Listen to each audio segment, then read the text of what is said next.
ओम ओम नमो ब्रह्मण्यदेवाय गो ब्रह्मण्य हिताय च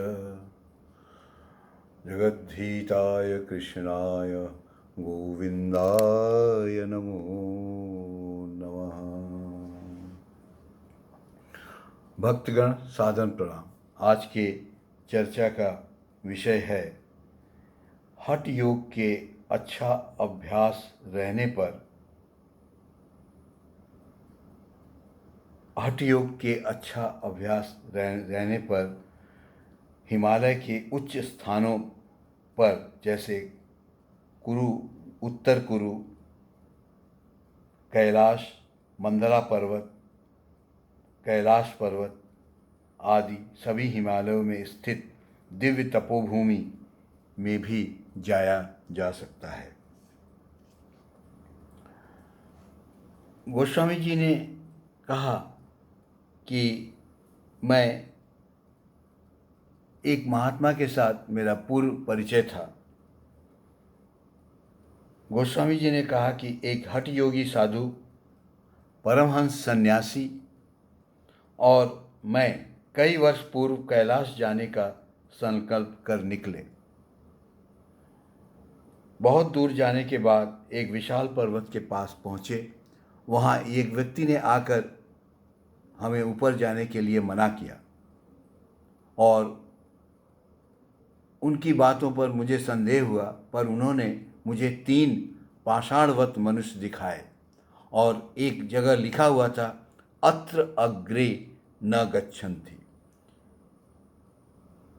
इससे इस पथ पर जाने में विपत्ति है, इसलिए हम लौट गए।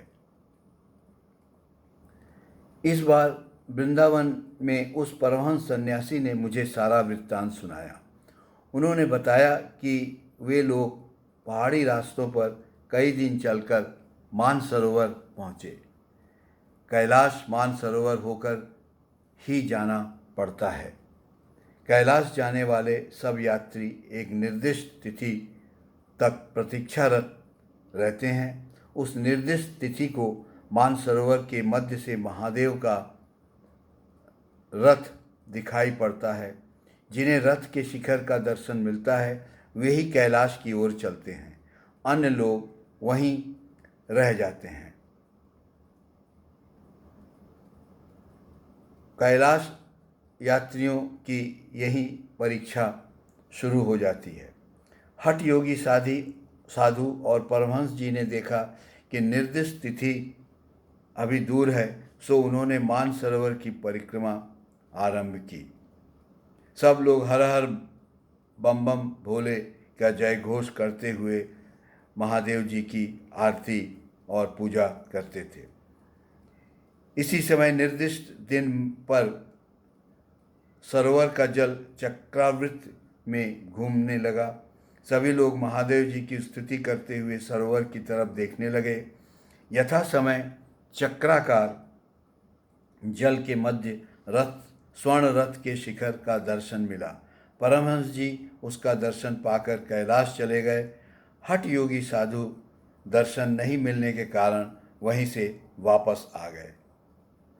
परमहंस जी अन्य महात्माओं के साथ यथा समय कैलाश पहुंच गए। वहां पर 108 शिखरें थीं और हर एक शिखर में उस शिखर को शिवलिंग मानते थे। सभी लोग 108 शिखरों की परिक्रमा में वहां पर 108 दिन लगे थे। ठीक शिवरात्रि के दिन वे लोग कैलाश पर स्थित मंदिर के पास पहुँचे। यथा समय रात्रि के समय मंदिर का दरवाज़ा अपने आप खुल गया और सभी ने मंदिर में महादेव और भगवती का साक्षात दर्शन प्राप्त किए। सूर्य नारायण राय गोस्वामी जी के शिष्य थे। इसी प्रसंग में गोस्वामी जी ने उनको एक बार बताया था कि उस कैलाशपुरी में मुझे देखकर परमहंस सन्यासी ने आश्चर्य व्यक्त करते हुए पूछा कि वे किस प्रकार उनसे पहले वहां पहुंच गए। मैंने कहा, मेरा शरीर कमज़ोर है, अतः मैं नहीं जा सकता। यह चिंता मन में आने पर व्याकुल भाव से मैं महादेव का स्मरण करने लगा। इसी समय भगवान आशुतोष ने कृपा करके सूक्ष्म शरीर से मुझे वहाँ तक लाया। मेरा स्थूल शरीर उस समय पर्वत के नीचे एक मंदिर में रखा हुआ था। गोस्वामी द्वारा प्रदत्त विवरण से ज्ञात होता है कि बाहर लौकिक व्यवहार रखते हुए भी गोस्वामी जी अलौकिक थे, ऐसा वर्णन अन्यत्र दुर्लभ है। आइए थोड़े देर के लिए हम लोग भगवत गुणों का गान करें और आनंद से जीवन यापन करें। हरे कृष्णा कृष्ण कृष्ण हरे हरे, हरे राम राम राम हरे हरे, हरे कृष्णा कृष्ण कृष्ण हरे हरे, हरे राम राम राम हरे हरे, हरे कृष्णा कृष्ण कृष्ण हरे हरे, हरे राम राम राम हरे हरे। आज फिर हम लोग आहार के संबंध में गोस्वामी जी ने अपने शिष्यों से क्या कहा था उसका एक छोटा सा विवरण प्रस्तुत कर रहे हैं।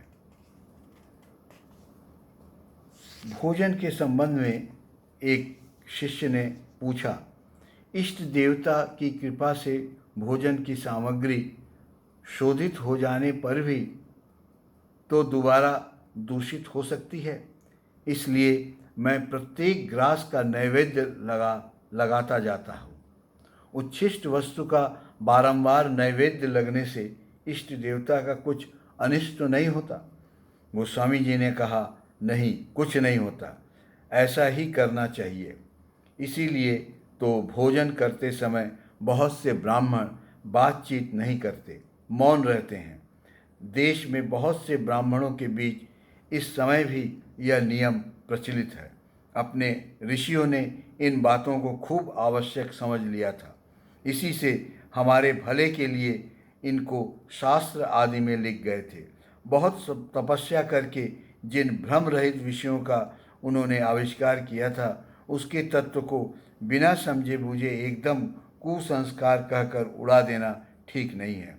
ऋषियों ने सत्य समझकर जिसको प्रत्यक्ष कर लिया था, उसी को हमारे कल्याण के लिए वे छोड़ गए थे।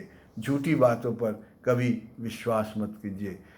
शिष्यगण, भक्तगण, आप सभी उच्छिष्ट का बहुत ख्याल रखें।